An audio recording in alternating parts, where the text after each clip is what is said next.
की घूम रही है, और वो विद्वता जो धीरे धीरे कर परिस्थितियों की वजह से विलुप्त होती गई, उसको जीवन देने का काम आज अनेकों लोग कर रहे हैं। हमारे बीच में गार्गी पंडित जी हैं, जिन्होंने डॉक्टरेट किया है वेदांत में, और इनके डॉक्टरेट डिग्री वाला डॉक्टरेट नहीं है। हमने इनसे चर्चा की, इनसे जब से मुलाकात हुई तो मैं इनसे बड़ा प्रभावित हुआ। इन्होंने वेद शास्त्र उपनिषदों का जो अध्ययन किया, और अध्ययन के साथ ही जो व्याकरण युक्त समीक्षा की, वो निश्चित तौर पर एक बड़ी शुद्धता और पवित्रता के साथ उसका विश्लेषण जब हम लोग सुनते हैं और देखते हैं तो मन में हर्ष होता है कि एक महिला होते हुए जिनके ऊपर घर परिवार की भी जिम्मेवारी है, और इन्होंने वेदों के ऊपर रिसर्च करने का जो मन बनाया, तो आज इनके रिसर्च का ही कारण है कि पूज्य श्री शंकराचार्य जी भी आपके साथ बैठकर वेदों की चर्चा करते हैं।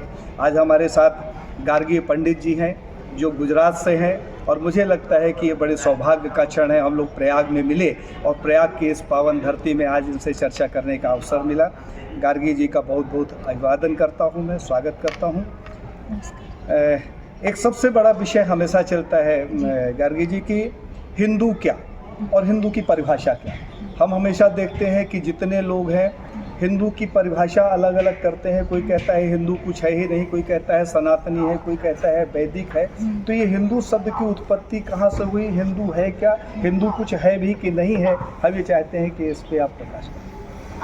सनातन धर्म के जो गणमान्य शास्त्र है, या फिर जिन वेदों को मानकर हम वैदिक आर्य या वैदिक हिंदू हुए हैं, उन वेदों में से ही हिंदू शब्द की व्युत्पत्ति हुई है। यानी वेद ही हिंदू के विषय में बताते हैं। अथर्ववेद में भी बात आई है, ऋग्वेद में भी आया है। हमारे यहाँ हिंदू शब्द न होकर सिंधु शब्द आया है, पर यह हिंदू भी सिंधु से आया है। और हिंदू शब्द की व्युत्पत्ति एक तो होता है कि सीधा शब्द का प्रयोग, और एक होता है व्युत्पत्ति, जिसको हमारे यहाँ निरुक्त में यास्काचार्य ने बड़े ही अच्छे ढंग से बताया है कि कोई भी शब्द है तो वो शब्द कैसे बना। जैसे प्रमाण शब्द बना है तो प्रमीयते अनेन इति प्रमाण, तो ये जो है वो निरुक्ति है।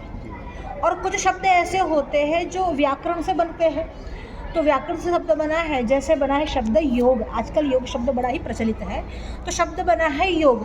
तो योग शब्द कैसे बना है, तो कहते हैं युज धातु से बना है। तो एक तो होता है धातुलक्षी शब्द, और दूसरा होता है व्युत्पत्ति मूलक शब्द, मतलब व्युत्पत्ति से बना हुआ। एक व्युत्पत्ति मूलक व्याख्या रहती है और एक व्याख्या रहती है व्याकरण अनुलक्षण से व्याख्या रहती है।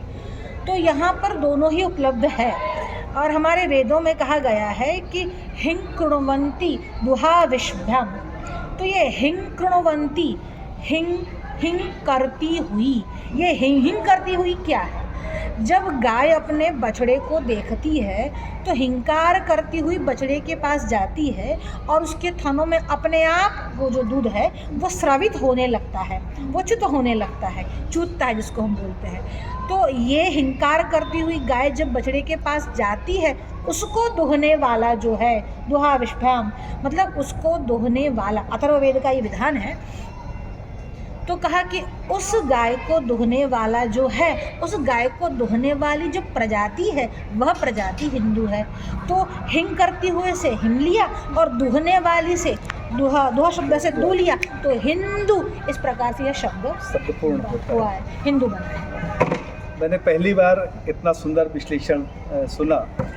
हमारे शास्त्रों में, वेदों में तो अनेक ऐसे श्लोक हैं जो कहीं ना कहीं हिंदू को बड़े गूढ़ता के साथ और सहजता के साथ भी परोसते हैं। लेकिन जो उदाहरण आपने दिया वो उदाहरण सीधा सीधा आम जनता को भी समझ में आने वाला है कि हिंदू की परिभाषा को जो आपने विश्लेषित किया, निश्चित तौर पे ये बड़ी अच्छी तरीके से कहा। अब एक और बात उसमें ये है कि गाय को ही क्यों, भैंस भी दूध देती है, बकरी भी देती है, ऊँट भी देती है, पर हमारे चाहे वो धर्म कार्य हो यानी देव कार्य हो, चाहे वो पितृ कार्य हो, उसमें गाय का दूध ही लगता है।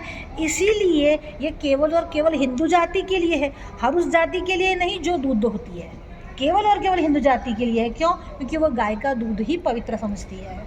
इसीलिए ये हिंदू शब्द का ही अच्छा, गाय वाचक का है। विश्लेषण क्या है? जैसे गाय तो हॉलिस्टियन भी है, बहुत से ऐसी गायें हैं जिनको हम आज की डेट में कह सकते हैं कि दूध देने वाली मशीन। जी जी। तो गाय की परिभाषा क्या, हाँ।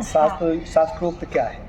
उसमें कहते हैं कि गाय के ऊपर यहाँ पर एक खूंद जैसा रहता है और गले में, जिसको हम कंबल बोलते हैं और इंग्लिश में कहते हैं उसको ड्यूलैप, जी। ड्यूलैप बोलते हैं। तो उसके आधारित उसका जो परिलक्षण है वो लक्षित किया गया है, मतलब उसकी व्याख्या की गई है कि शासनादिवत गौ।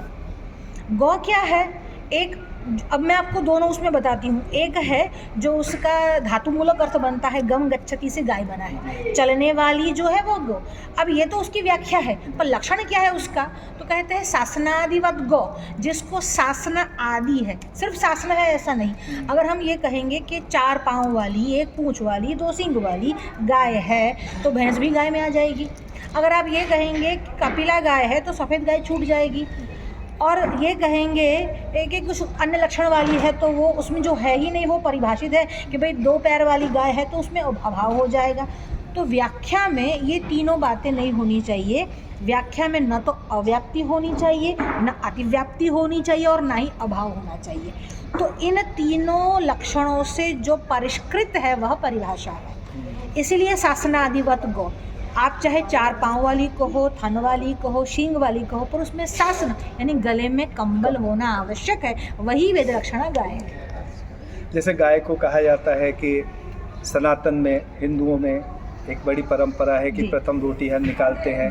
गाय के पूरे शरीर को देवस्थली बताया गया है और गाय के बारे में ये भी कहा गया है कि गाय सिर्फ भारत की नहीं, संपूर्ण विश्व की माता है। गावो विश्वस्य मातरः। जी। तो ये इसको कहने के पीछे या इसको परिभाषित करने के पीछे वेदों की क्या मंशा रही होगी कि उन्होंने गाय को विश्व माता का दर्जा दे दिया?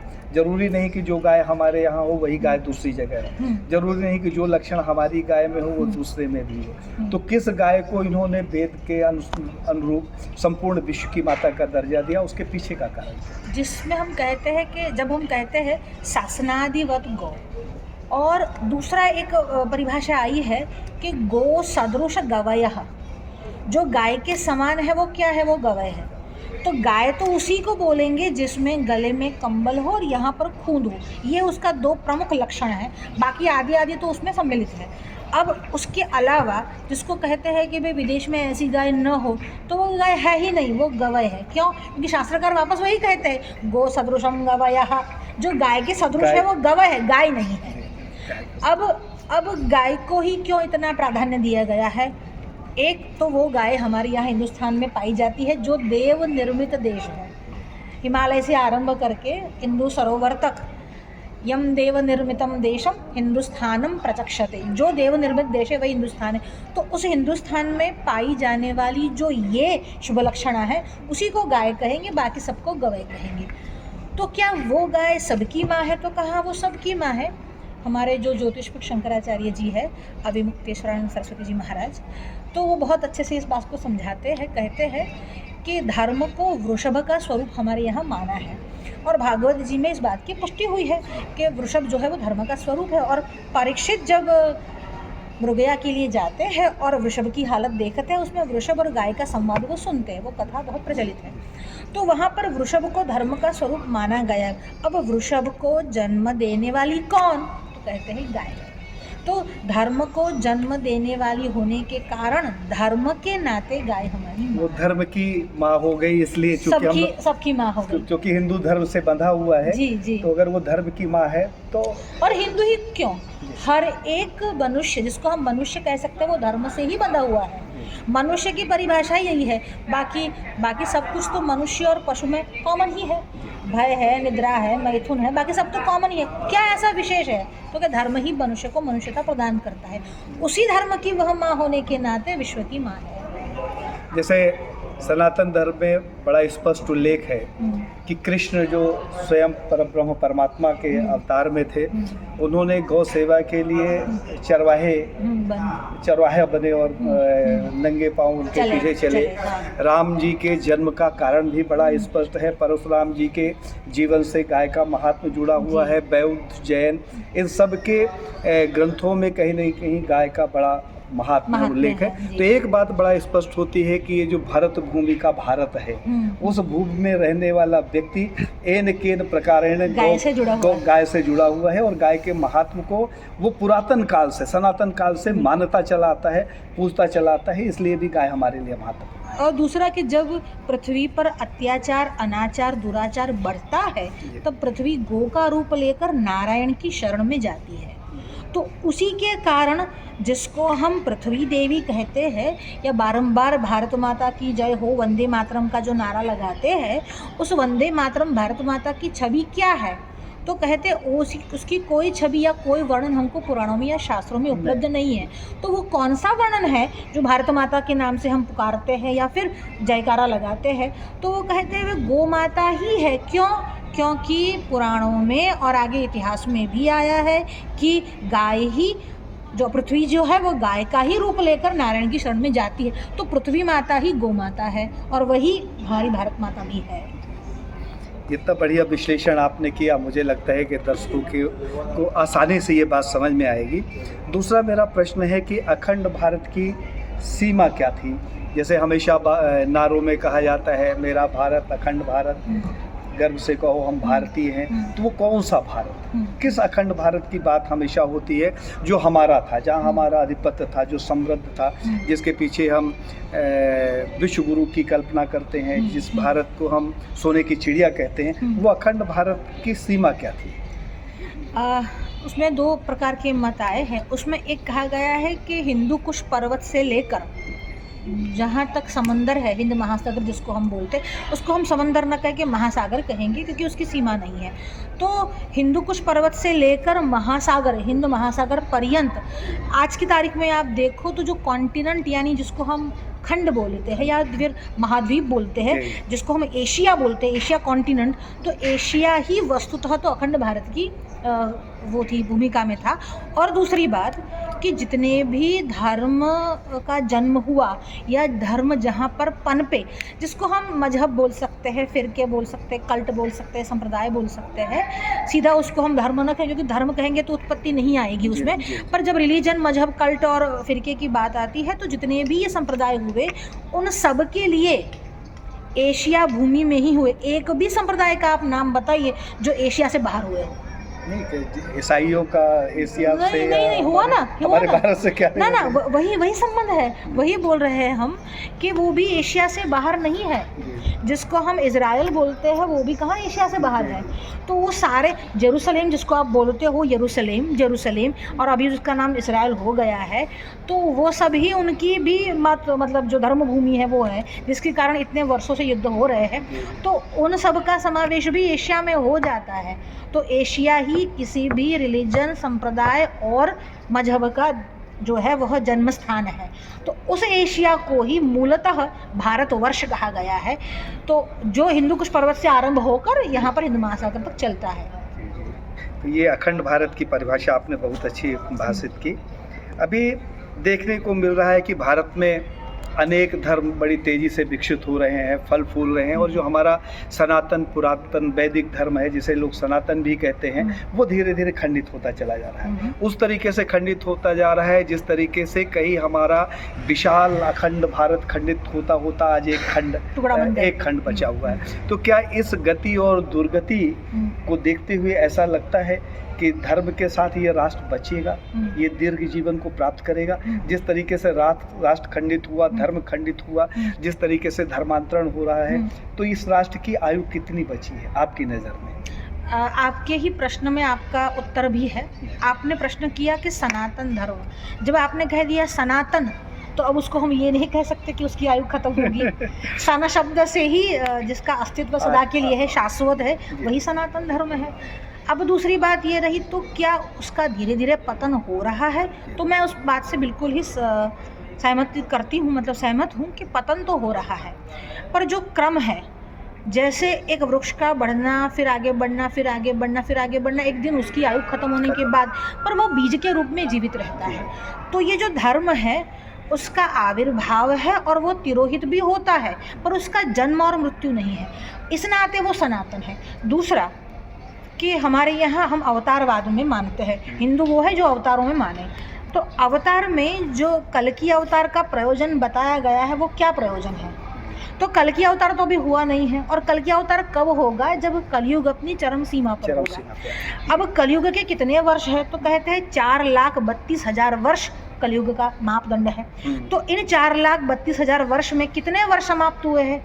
अभी तो केवल 5,000 वर्ष गया है। तो बाकी सब जो बाकी है, तो जब कलयुग की वो सीमा आ जाएगी तब कल्कि अवतार होगा। तो कल्कि अवतार होगा, इसका मतलब यही है कि वर्णाश्रम धर्म तब भी होगा, तो भी वो हिंदू धर्म के अवतार में गिना जाएगा।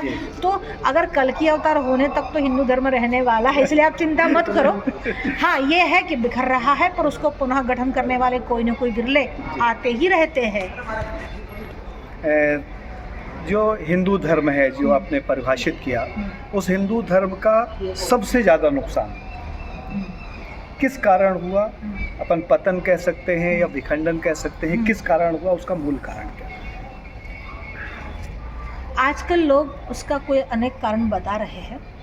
मूल कारण जो अभी लोगों के मन में आया है, समझ रहे हैं, वो ये है कि हिंदू संगठित नहीं है। हिंदू संगठित नहीं होकर बट रहा है।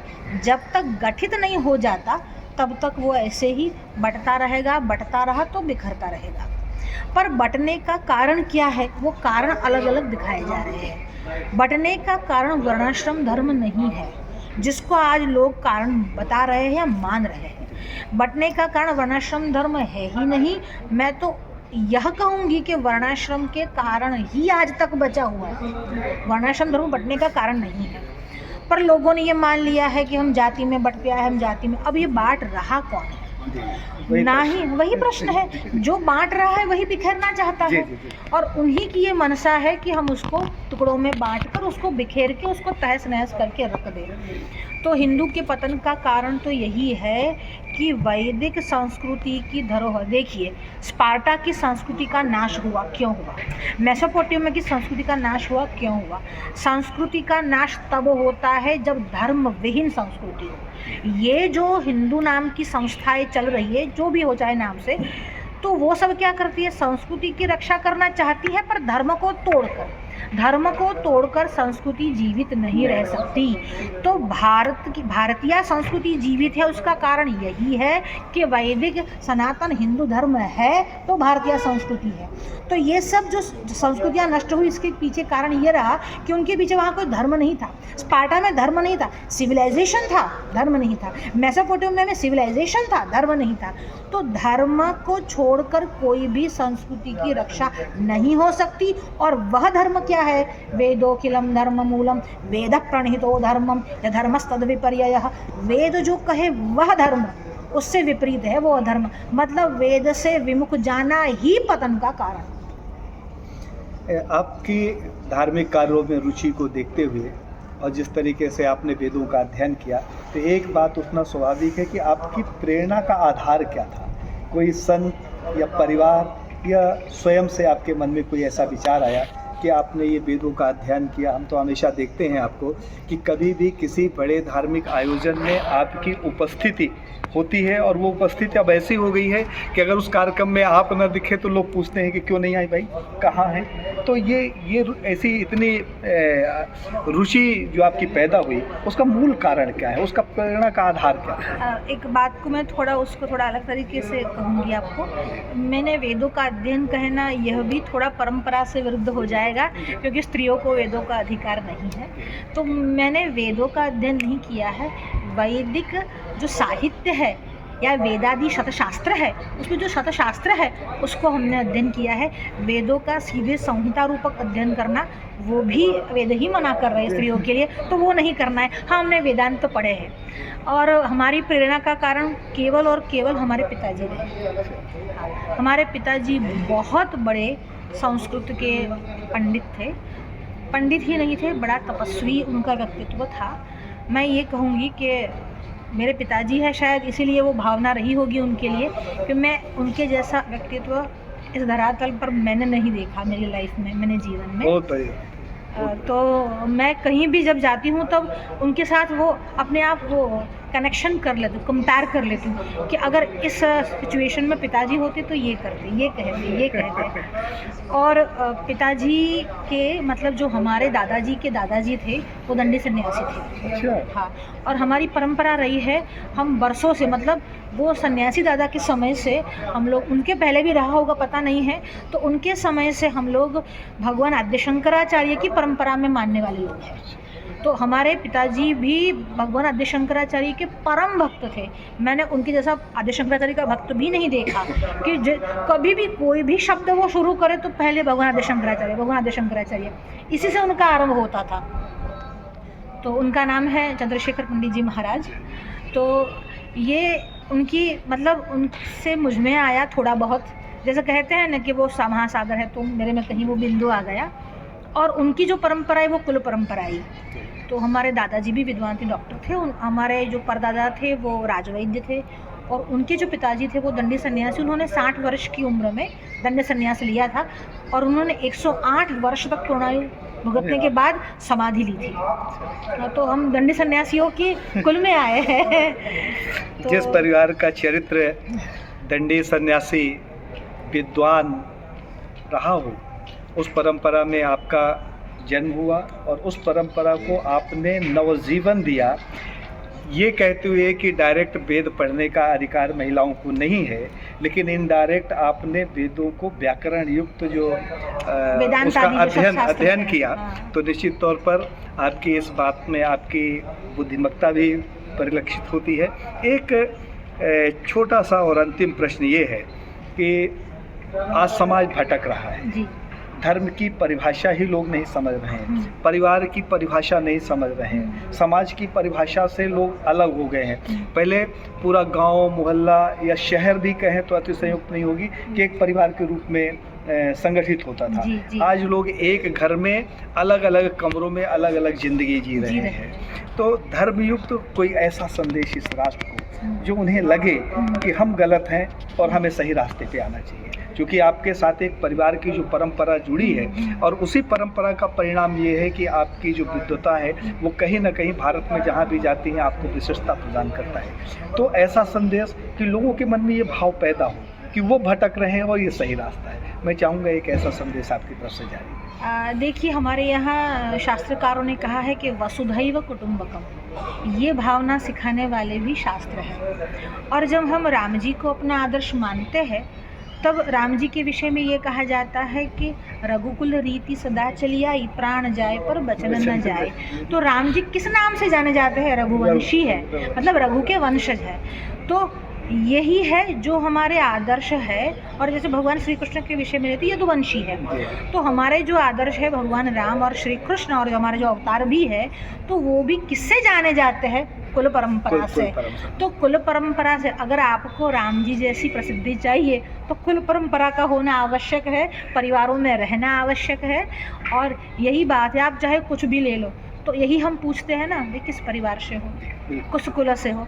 और ये भी हम कहते हैं कि आपका आचार ही आचारम कुलम आख्याति, आपका आचरण ही बताता है कि आप किस कुल से, ये शास्त्रों का विधान है। तो आचारम कुलम आख्याति, आपका आचरण ही बताता है कि किस कुल से आप संबंधित हैं। तो अगर आपको अपना आचरण अच्छा दिखाना है और श्री राम जैसी प्रसिद्धि प्राप्त करनी है तो कुल परंपरा से जो विचार, जो पूजा, जो संप्रदाय मूलक जो विधि विधान है, जो भी उसमें उपासना का ढंग है, उसको अपनाकर संयुक्त कुटुंब में रहकर भारत भूमि के उत्थान के लिए अग्रसर रहना चाहिए। यही मेरा संदेश है। गार्गी पंडित जी ने ऐसे परिवार में जन्म लिया जो बड़े सौभाग्य से मिलता है।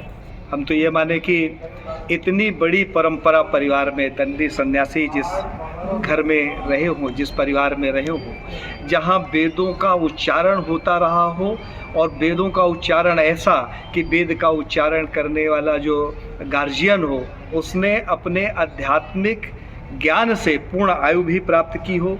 उस विद्वता का जो लक्षण आज गार्गी जी में देखने को मिला, तो मुझे लगता है इनके संदेश को गहराई से सोचने की आवश्यकता है, गंभीरता से लेने की आवश्यकता है। भारत आज चिंता का विषय बना हुआ है, धर्म आज चिंता का विषय बना हुआ है, समाज आज चिंता का विषय बना हुआ है। तो हमें लगता है कि ऐसे विद्वानों की बातों को गंभीरता से, चिंतन युक्त तरीके से अपने जीवन में उतारने की आवश्यकता है। जय हिंद, जय भारत, वंदे मातरम। आपका बहुत बहुत धन्यवाद। धन्यवाद।